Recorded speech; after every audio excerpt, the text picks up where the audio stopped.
This is not a philosophy class. उन दो words का मतलब बताओ बस।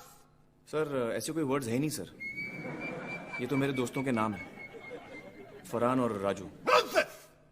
कैसे पढ़ाओगे इंजीनियरिंग? नहीं सर, मैं आपको इंजीनियरिंग नहीं पढ़ा रहा था सर, वो तो आप मुझसे बेहतर जानते हैं। मैं तो आपको ये पढ़ा रहा था कि पढ़ाते कैसे।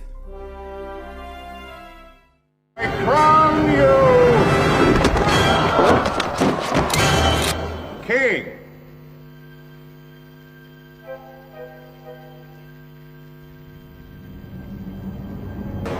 Arrest that man and lock him away.